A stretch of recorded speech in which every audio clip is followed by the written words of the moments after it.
Al Jazeera Podcast.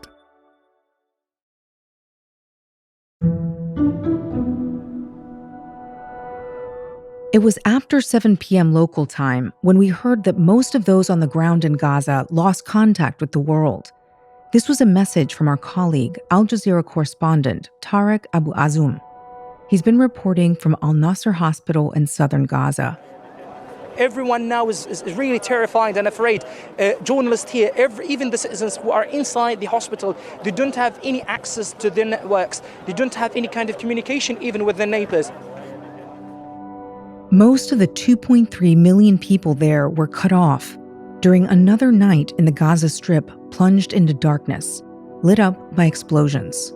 People cannot reach the ambulances, the hospitals, the rescue teams. They cannot dial and call or inform about any accident, any explosion anywhere. And soon after, an announcement came from the Israeli military. Ground forces are expanding their operations tonight. He says we call on residents of Gaza City to move south. So it does look as though it's pretty clear they are intending to move forward with some sort of significant military operation. So with nearly all communication in Gaza cut off, and an impending Israeli ground invasion seemingly closer than ever, what do we know so far? I'm Natasha del Toro, in for Malika Bilal, and this is The Take.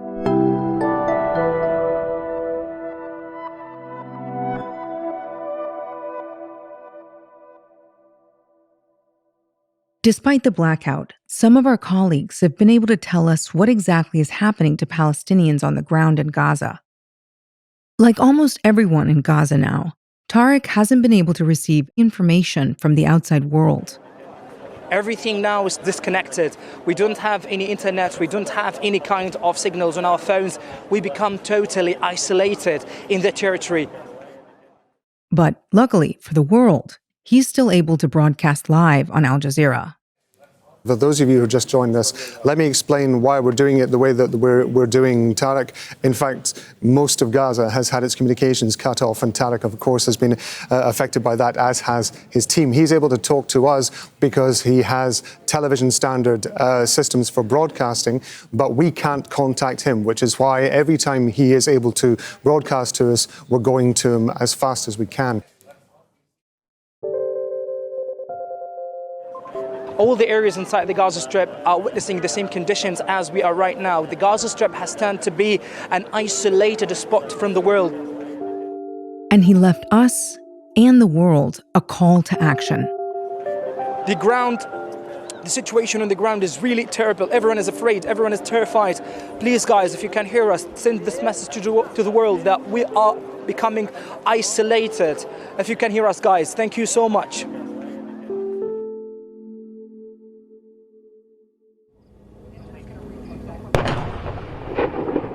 And meanwhile, the same bombings that cut off internet and phone access continued, and the public was given a reason for it soon after. This is Daniel Hagari, a spokesman for the Israeli military, also known as the IDF. Our ground forces are expanding their ground operations. IDF is operating at all dimensions in order to achieve the goals of the war. Israel has ordered Palestinians in Gaza to move south, even though bombardment continues there. And Hagari identified hospitals as potential targets. He explicitly mentioned Al-Shifa Hospital in Gaza City. We've exposed the underground sphere and how this hospital was converted into using terrorist activities. And he went on to say, we will not be able to allow to conduct terrorist activities against Israel from hospitals, and together with the world we'll have to somehow deal with this red flag. This is something that the state of Israel cannot allow. A government spokesman in Gaza said this is not true. We heard from the head of the government media office in Gaza, who spoke earlier at Al-Shifa Hospital, and he strongly denied Israel's accusations that Hamas is using the hospital as a shield for its tunnels. The hospital compound is home to more than 60,000 displaced persons. thousands of victims, injured, and patients, in addition to the relatives of the victims, along with the representatives of dozens of international media outlets. All this proves that the false allegations raised by the Israeli occupation forces are fabricated. The hospital where Tareq is reporting from is in southern Gaza, in Khan Yunis. This massive bombardment really obstructed the process of work for the medical workers and even civil defense teams. Till now, the medical workers are facing great difficulty in having an access to the victims and even to the destroyed building due to the intensity of the Israeli bombardment. Humanitarian organizations like the Palestinian Red Crescent Society, the World Health Organization, and UNICEF have also said they lost complete contact with staff in Gaza. Tareq has been on the ground reporting to us from the south, while Al Jazeera journalist Safwat al-Kahlout reports from the north. That's the area where Israel has told people to leave. By the early hours of Saturday morning local time, he still had phone access, and this is what he told Al Jazeera. After a few minutes of relatively calm situation, now a few minutes ago, the Israeli artillery resumed the heavy bombardment across the borderline, especially in the eastern side of Gaza City and in the north, and now even extended to the in the central area of the Gaza Strip where we are staying. I am standing now on the rooftop of my building where I'm staying, and I could see the flashes of the Israeli artillery blowing up across the borderline.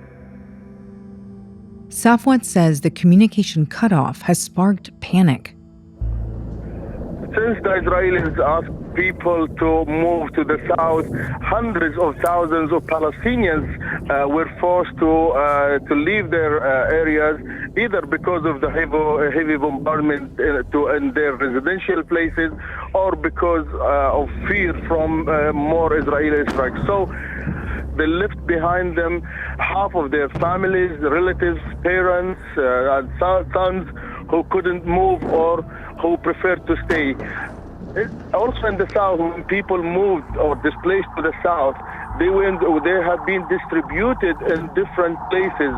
So these people, because of the difficulties of moving around the Gaza Strip and reaching the other half of the families in the north and in the south, so the only way to communicate is either through internet or social media and or mobile calls. So now, because every now and then there is an Israeli explosion, people used to contact each other immediately to make sure that they are alive and they were not targeted. Now we are almost 4 or 5 hours without internet and without any means of communication. There is fear and panic among the civilians.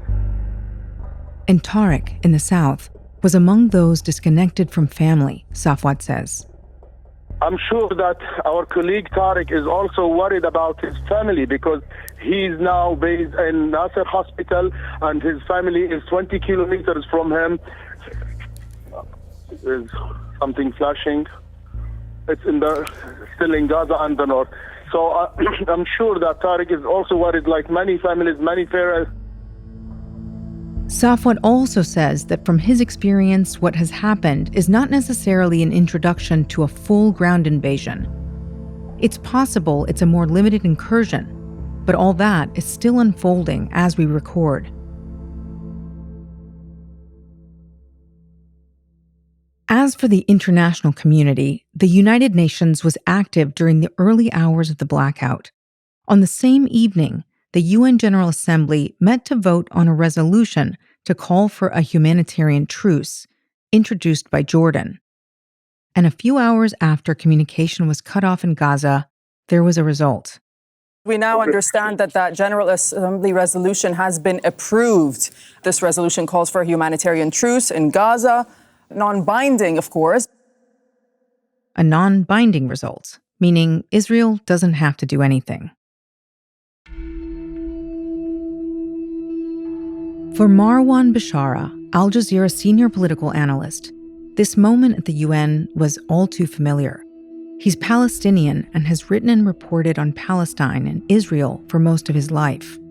This is a symbolic importance for this resolution, but it doesn't have any muscle whatsoever. And I think the going wisdom in Israel throughout its history is the following. The world can say what it must, and we will do what we want. This is the Israelis' wisdom throughout its 75 years history, and it will continue to be today after this resolution. That's why, let me suggest the following.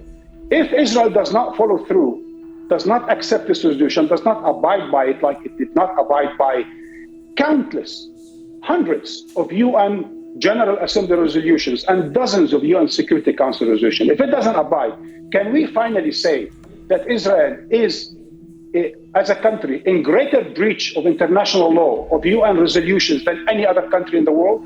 Can we say that this country that was created by the United Nations should be censured, should be frozen, should be reprimanded, should be expelled from the United Nations as being the country in the greatest, most historic breach of the United Nations resolutions and international law?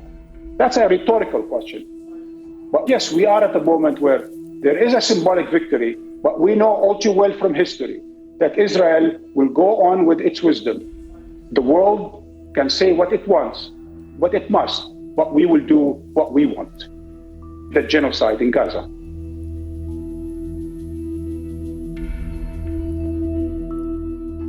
And that's The Take.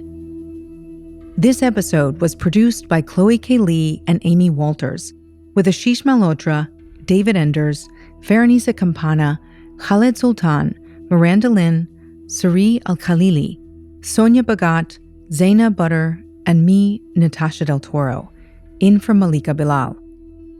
Alex Roldan is our sound designer, Alexandra Locke is The Take's executive producer, and Ney Alvarez is Al Jazeera's head of audio. We'll be back with you soon.